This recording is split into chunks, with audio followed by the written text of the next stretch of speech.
March 3, 1943, 0600 hours. Rear Admiral Masatomi Kimura, commanding Destroyer Squadron 3, stands on the bridge of his flagship Shirayuki, watching 8 destroyers shepherd 8 fully loaded transport ships through waters that Japanese naval doctrine declares belong to the Empire. The convoy carries the 51st Division's desperately needed reinforcements, 1,600 soldiers who've been promised to Lieutenant General Hatazo Adachi at Leh. Kimura has every reason to believe they'll arrive safely. Japanese warships have sailed these waters for more than a year without serious challenge from American surface forces. What Admiral Kimura cannot possibly know, what no Japanese naval officer could imagine in their darkest nightmares, is that American mechanics in Australian workshops have transformed medium bombers into something that will make these waters a killing field. Within 4 hours, modified B-25 Mitchell bombers, with 8V caliber machine guns protruding from their noses like the fangs of some mechanical demon, will turn his convoy into burning wreckage scattered across the Bismarck Sea. The Japanese Navy's confidence comes from experience, from victories at Pearl Harbor and the Java Sea, from the seeming inability of high-altitude American bombers to hit moving ships, and from the belief that their destroyers' anti-aircraft guns can handle any low-flying aircraft foolish enough to approach within range. Captain Tamachika Hara, commanding the destroyer Shigure, has sailed these waters between Rabaul and Leh multiple times. He knows the Americans have tried everything to stop Japanese convoys. High-level bombing from B-17 flying fortresses that rarely hit anything. Torpedo attacks that require long, straight approaches, making the attacking aircraft perfect targets.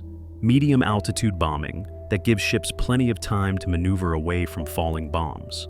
The Imperial Japanese Navy has developed specific tactics for dealing with aerial threats. Rapid evasive maneuvers, concentrated anti-aircraft fire from multiple ships, and fighter cover from the 11th Air Fleet based at Rabaul. These tactics have worked well enough that Admiral Gunichi Mikawa approved this convoy, despite knowing the Americans would detect it. Japanese naval officers understand aerial warfare differently than their American counterparts. They view it primarily as a battle between ships and horizontal bombers or torpedo planes, encounters where disciplined anti-aircraft fire and sharp maneuvering can defeat most attacks. Commander Yasumi Doi aboard the destroyer Tokitsukaze has drilled his gun crews relentlessly, teaching them to concentrate their 25mm cannons on approaching aircraft, to lead their targets properly, to maintain steady fire even when under attack. The convoy's anti-aircraft defenses include more than 120 25mm guns, dozens of 13mm machine guns, and the 5-inch dual-purpose guns of the destroyers, creating what Japanese doctrine calls an umbrella of steel over the ships. These defenses have proven effective against conventional attacks, shooting down or driving off American bombers on numerous occasions, giving the Japanese confidence that they can handle whatever the Allies throw at them. The transport ships themselves carry vital cargo beyond just the soldiers: ammunition, medical supplies, food, equipment that the Japanese forces at Leh desperately need to maintain their position in New Guinea. The largest transport, Kyokusei Maru, displaces over 6,000 tons and carries an entire regiment of the 51st Division, men who've been waiting at Rabaul for weeks for weather conditions that would allow the convoy to sail. Each transport has been carefully loaded to maximize the number of troops while still carrying essential supplies. The soldiers have been briefed that they're sailing into a combat zone where American aircraft are active, but where Japanese naval superiority should protect them during the relatively short voyage to Leh. The convoy maintains a precise formation with destroyers screening the transports, ready to respond to submarine attacks or aerial threats, following procedures that have been refined through 2 years of war in the Pacific. But what makes March 3, 1943 different from every previous convoy operation is not immediately apparent to the Japanese lookouts, who will soon spot the first American aircraft approaching from the south. The modification of B-25 Mitchell bombers into Strafer gunships represents one of the most significant tactical innovations of the Pacific War, born from frustration with the ineffectiveness of conventional bombing against ships. Major Paul "Pappy" Gunn, a former Navy pilot turned Army Air Forces officer, understood that hitting moving ships from high altitude was nearly impossible, and that torpedo attacks required specialized training and equipment the Army Air Forces didn't have in the Southwest Pacific. Working with North American Aviation Field Representative Jack Fox at Eagle Farm Airfield near Brisbane in Australia, Gunn began installing additional 50 caliber machine guns in the nose of B-25 bombers, removing the bombardier position and creating space for 4 guns initially, then expanding to 8 guns in later modifications. The work required extensive reinforcement of the aircraft's nose structure, additional ammunition storage, and careful weight distribution to keep the aircraft balanced. Challenges that Gunn and his mechanics solved through trial and error. One crew had been killed when their B-25 struck the target wreck's mast during low-level training runs off Port Moresby. But Gunn's remaining pilots had developed an almost supernatural accuracy with their unconventional technique.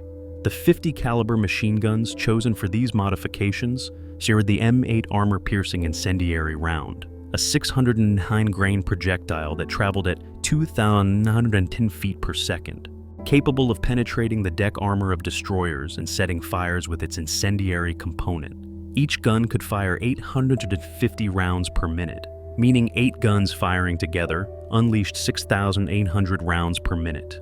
A stream of destruction that could literally saw through a ship's superstructure, destroy anti-aircraft positions, and neutralize exposed crew members before they could react. The psychological effect of facing this weapon would prove as devastating as its physical destruction. Japanese sailors who survived these attacks would describe the terror of seeing a B-25's nose light up with muzzle flashes, knowing that hundreds of armor-piercing rounds were about to tear through their ship. The development of skip bombing tactics complemented the Strafer modifications perfectly.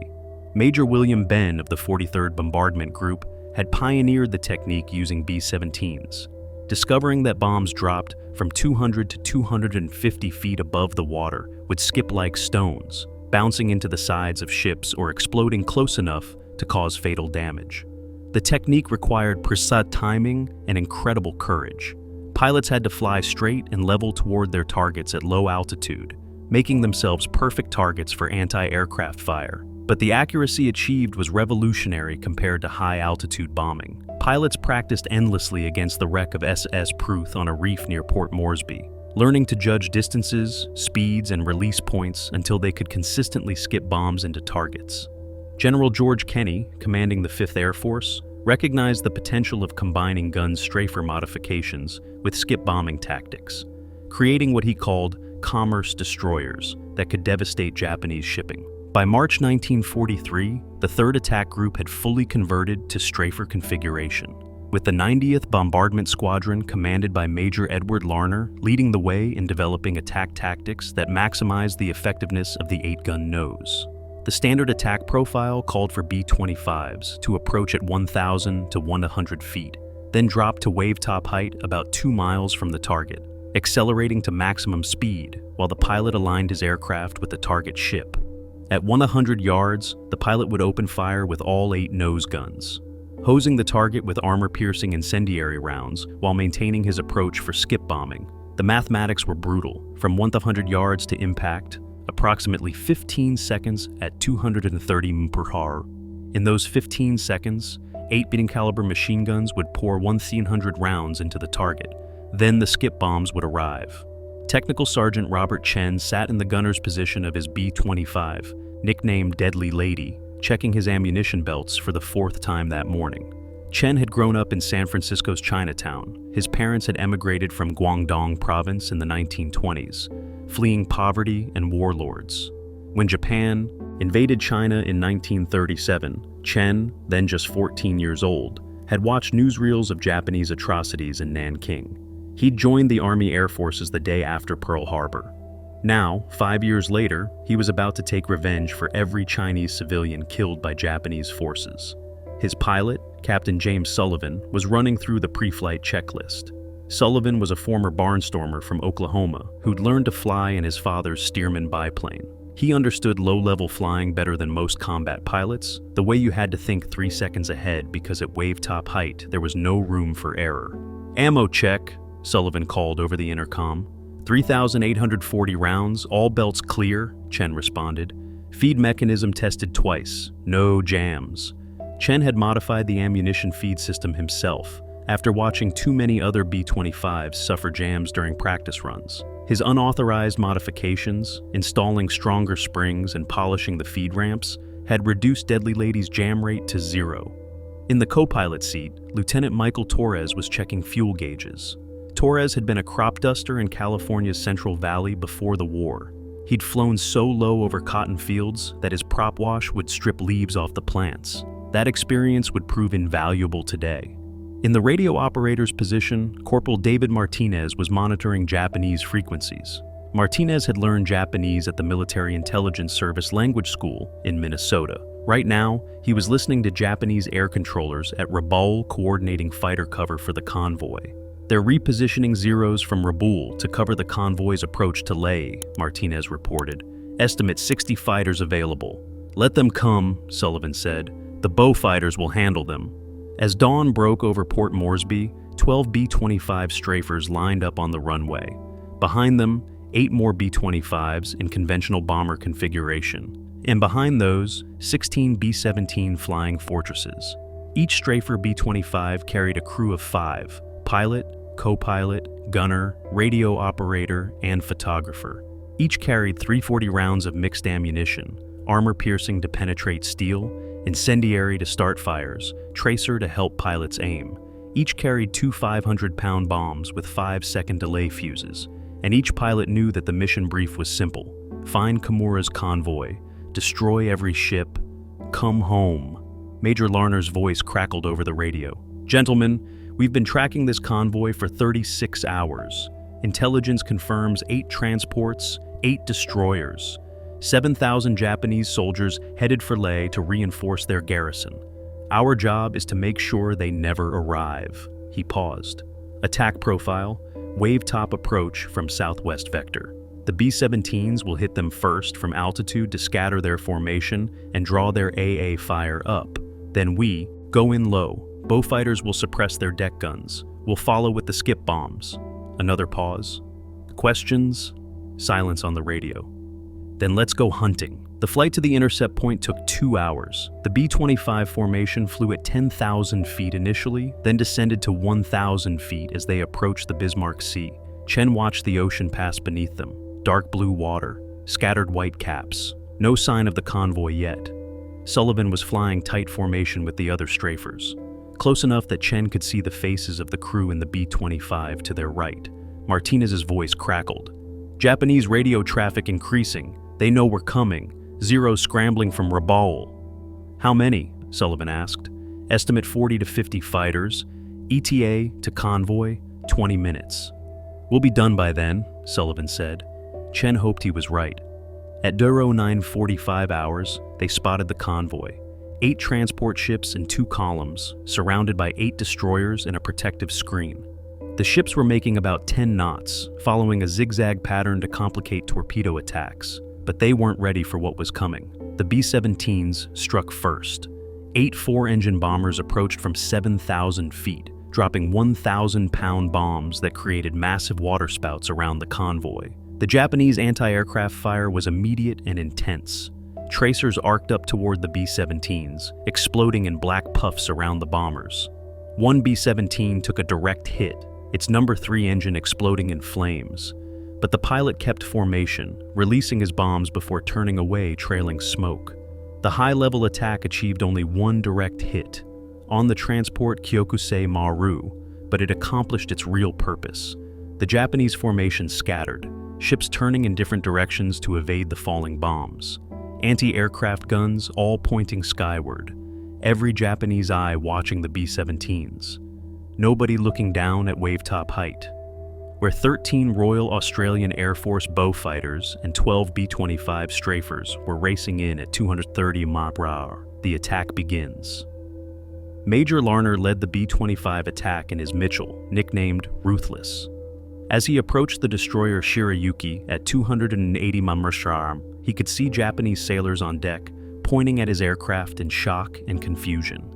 The Japanese had seen B-25s before, but never configured like this.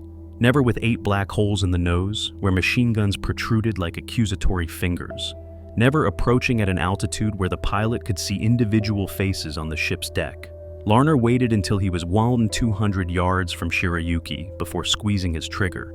Instantly, 8 streams of 50 caliber death reached out toward the Japanese destroyer, the tracer rounds creating solid lines of light between aircraft and ship. The effect on Shirayuki was instantaneous and catastrophic. Hundreds of armor-piercing incendiary rounds slammed into her bridge and superstructure at 10 feet per second. The bridge windows exploded in showers of glass that shredded anyone standing nearby. The thin armor of the gun shields provided no protection against 50 caliber rounds that punched through steel like paper. Within seconds, the destroyer's anti-aircraft guns fell silent, their gun crews silenced instantly by the concentrated fire. A Japanese ensign named Takeshi Miyata, one of the few survivors from Shirayuki's bridge, would later describe the attack as like being caught in a giant metal-cutting saw. Watching his captain and most of the bridge crew cut down in seconds by rounds that sparked and flashed as they tore through steel bulkheads. Larner maintained his firing run for 8 seconds, pouring over 900 rounds into Shirayuki before releasing 2 500-pound bombs. The bombs skipped across the water like stones, slamming into the destroyer's hull just below the waterline. The bombs, fitted with 5-second delay fuses, penetrated Shirayuki's hull before detonating, the explosions breaking the destroyer's back and opening massive holes that flooded her engine rooms within minutes. As Larner pulled up and away, his top turret gunner spraying the destroyer's deck with his twin 50 calibers, Shirayuki was already listing heavily to port, her crew abandoning their guns to fight flooding that couldn't be controlled. Behind Larner, 11 more B-25s were selecting targets among the convoy, their pilots amazed at how the Japanese ships seemed paralyzed by this unprecedented form of attack. Lieutenant John Hennebree in the Hag targeted the transport Kyokusei Maru, walking his 8-gun burst from bow to stern. Watching his tracers punch through the ship's bridge, demolish her forward cargo handling equipment, and silence her anti-aircraft positions before his skip bombs tore into her hull. The transport's captain, trying to maneuver away from the attack, found his helm not responding. Because the helmsman and most of the bridge crew had been neutralized, the rounds turned the bridge into a scene of chaos, shattered bodies and twisted metal everywhere. The bowfighters added to the carnage. Their 4 20mm cannons and 6 303 caliber machine guns, focusing on anti-aircraft positions and bridge crews, suppressing any attempt at organized defense. Flight Sergeant Tom Richards, flying a bowfighter of No. 30 Squadron, made his approach toward the transport Teiyo Maru at 500 feet, diving to mast height in the final seconds while his cannons tore into the ship's superstructure. Richards would later describe watching the ship's bridge kind of disintegrate under the impact of 20mm explosive rounds, seeing Japanese sailors thrown into the air by explosions, watching lifeboats shatter into kindling as his rounds found them.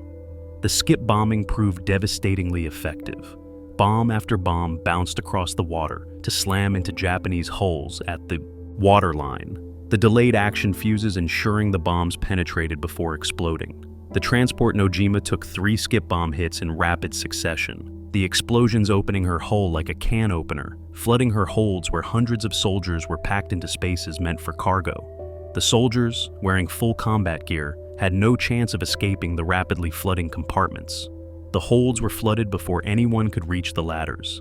Commander Yasumi Doi aboard Tokitsukaze watched in horror as his carefully trained gun crews were swept away by streams of 50 caliber fire, their gun positions neutralized in seconds by the large caliber rounds. He tried to organize a defense, shouting orders to redirect fire toward the low-flying attackers, but his gunners were being overwhelmed faster than they could respond, and those who survived were too terrified to stand at their posts as B-25s approached with their noses flickering with muzzle flashes. The Japanese Navy had never trained for this, never imagined that medium bombers could be turned into flying battleships bristling with forward-firing guns, never developed tactics to counter an attack that combined strafing and bombing at wave-top height. The destroyer Arashio attempted to maneuver between the attacking aircraft and the transports, her captain trying to shield the vulnerable cargo ships with his warship. But this heroic gesture only made her a priority target. 3 B-25s concentrated their fire on Arashio, their combined 24 guns pouring over 2,000 rounds per minute into the destroyer, turning her superstructure into twisted metal, neutralizing everyone on her bridge, destroying her fire control systems, leaving her rudder jammed hard to starboard. Out of control, Arashio collided with the transport Nojima, both ships locking together as fires spread between them. Their crews unable to separate the vessels or fight the flames effectively.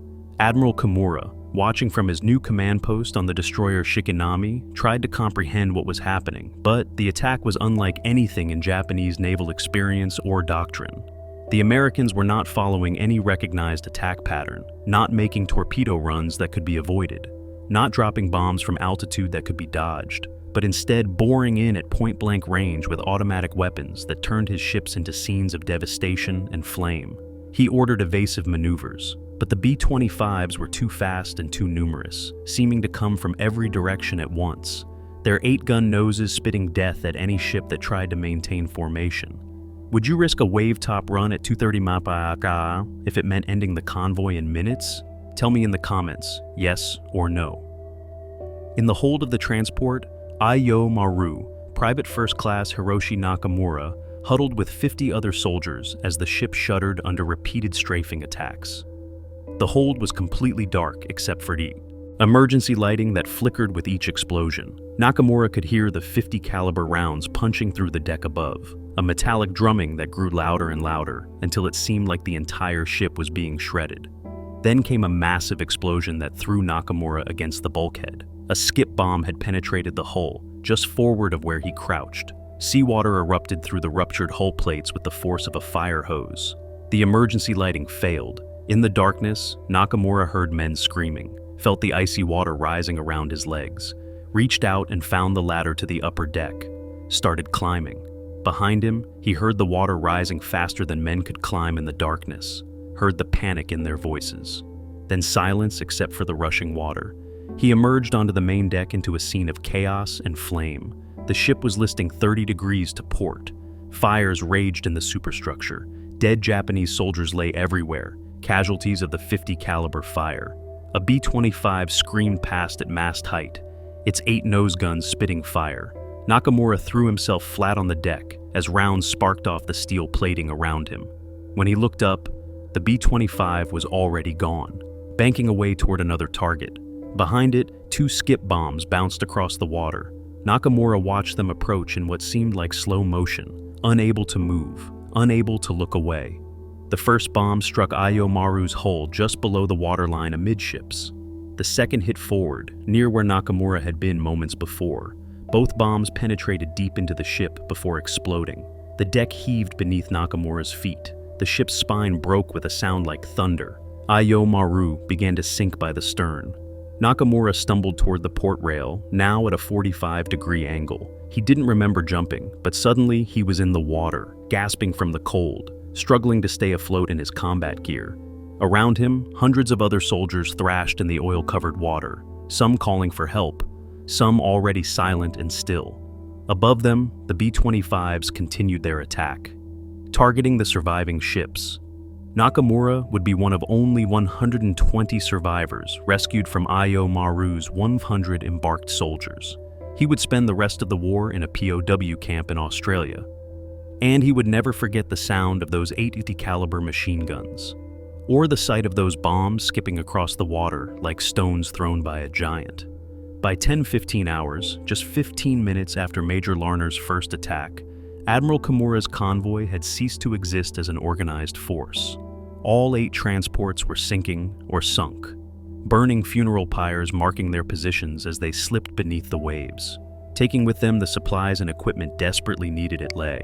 4 of his 8 destroyers were gone, including his original flagship Shirayuki.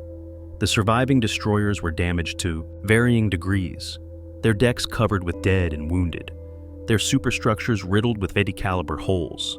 The human cost became apparent as the surviving destroyers attempted rescue operations, finding the water filled with bodies and debris, but relatively few living soldiers. Of the 600 troops who sailed from Rabaul, fewer than 100 would eventually reach Leh. Most of these rescued by Japanese submarines that arrived after dark. The majority of the 51st Division had been destroyed, not in ground combat where they could fight back, not by naval gunfire where they might have had warning, but by modified bombers that turned their transports into death traps in minutes. Captain Tamachika Hara, one of the few senior officers to survive, would later write that the attack was like nothing we had ever experienced or imagined possible, describing how the B-25s seemed to saw our ships in half with their concentrated firepower. The psychological impact on the Imperial Japanese Navy proved even greater than the physical losses. As news of the convoy's destruction spread through the fleet, naval officers who had dismissed American bombing as ineffective were forced to confront the reality that the Americans had developed a weapon against which traditional naval defenses were useless. The 850 caliber guns in each B-25's nose represented more forward-firing automatic weapons than most destroyers carried. And unlike ship-mounted guns, these weapons could be brought to bear with the speed and flexibility of aircraft. Japanese naval doctrine, based on surface engagements and traditional aerial attacks, had no answer for flying gunships that could destroy a convoy in minutes. Admiral Isoroku Yamamoto, commander-in-chief of the combined fleet, received the report of the Bismarck sea disaster with visible shock, understanding immediately that Japan could no longer risk surface vessels in waters within range of American aircraft. The Navy's inability to protect even a heavily escorted convoy meant that reinforcement and resupply of forward positions would become almost impossible, effectively dooming Japanese garrisons throughout the Solomon Islands and New Guinea. Yamamoto ordered an immediate review of convoy procedures and anti-aircraft defenses, but privately admitted to his staff that there might be no effective counter to the American Strafer bombers. In war, what wins more often, doctrine or improvisation? I'm curious what you think. The transformation of the B-25 Mitchell from a conventional medium bomber into a Strafer gunship represents American mechanical ingenuity at its finest, born from the practical needs of warfare rather than pre-war doctrine or planning. Pappy Gunn, working with limited resources and primitive conditions, created a weapon that would prove more effective against shipping than purpose-built attack aircraft. Demonstrating the American talent for innovation and adaptation, the 8-gun nose modification would become standard on late-production B-25J models, with North American aviation incorporating guns' field modifications into factory production, creating aircraft that could carry up to 18 forward-firing 50 caliber machine guns. Following the Bismarck Sea victory, B-25 Strafers spread throughout the Southwest Pacific, appearing wherever Japanese shipping tried to operate. The 345th Bombardment Group, known as the Air Apaches, received B-25 Strafers in August 1943 and immediately began hunting Japanese coastal traffic around New Guinea. Their aircraft decorated with distinctive shark mouths that became synonymous with death to Japanese sailors. The 38th Bombardment Group converted to Strafers and developed new tactics for attacking harbors and anchorages, including night attacks using radar to locate targets in complete darkness. By late 1943, Japanese naval officers reported that daylight movement of anything larger than a fishing boat had become suicidal in waters within B-25 range. The impact on Japanese logistics proved catastrophic, as the Navy was forced to rely increasingly on submarines and fast destroyers running at night to supply forward garrisons. These methods could deliver only a fraction of what surface convoys could carry, meaning Japanese forces throughout the Pacific began to suffer from shortages of food, ammunition, and medical supplies. The garrison at Leh, which the March convoy was meant to reinforce, never received adequate supplies, and was eventually evacuated in September 1943. The soldiers forced to march through jungle and mountains with massive casualties from starvation and disease. The success of the B-25 Strafer at the Bismarck Sea validated Pappy Gunn's vision and General Kenny's willingness to support unconventional solutions. It demonstrated that sometimes the best weapons come not from design bureaus and testing facilities, but from mechanics and pilots who understand what works in combat and have the freedom to experiment. The 8 machine guns that won the Battle of the Bismarck Sea would become a symbol of American innovation in warfare, a reminder that in war, adaptation and creativity can be as important as industrial might, and that sometimes the most devastating weapons are the ones nobody saw coming. The waters of the Bismarck Sea are quiet now. The wrecks of Kimura's convoy lie 3 miles deep on the ocean floor, entombed with the men who sailed on them, but the lesson they taught echoes through military history.